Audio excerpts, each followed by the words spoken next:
Hey everyone, Greg from Mind Mortgage. I want to talk today about buying sections ready to build on. So we've had a few situations recently where clients have sold their home, are buying a section and are looking to put a house on that section.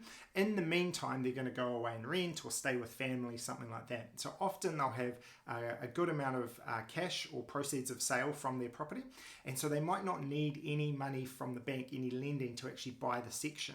So they've used their cash to buy the section. Then they've come to do what they want in terms of the dwelling. So maybe they're looking to do a transportable, maybe it's a relocatable home, maybe it's a kit set build, maybe they're getting a builder to build it, something like that. And all of a sudden, we've run into some problems. So let me give you an example. We had a client who bought a section north of Auckland for about $450,000. They were about to use all of the proceeds of sale, and then they touched base and said, look, we're looking to do a relocatable. So that's a house that, an older house that's been built, and then they're going to move it onto site, and then they were going to do a whole bunch of renovations on it.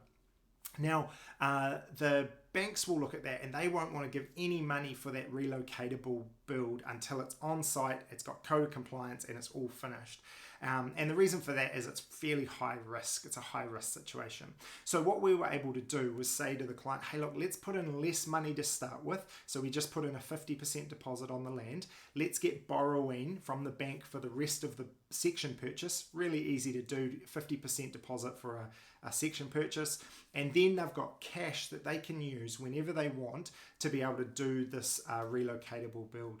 So a really good option is to potentially look at getting lending for your section, and then you've got cash to do the next thing. Now, if you're doing a build that's a master builder's contract and is a progress payment build with a reputable builder, not a problem. Putting all your money into your section is totally fine, and then we can go from there with the rest of it. But if you're doing something a little bit different, maybe a transportable, relocatable, a kit set, something like that, it's often good to be able to have cash available to do that work. And then have some lending already in place. And there's things we can do so that before you spend your cash, the extra money you've got, we could put it into a revolving credit so that you're not paying any interest until you actually start drawing it down. But that could be a really good option. So if you're looking to buy a section and wanting some cash available to do something else, feel free to touch base. We'll get you some lending for that first bit, and then you've got the cash available to do the rest.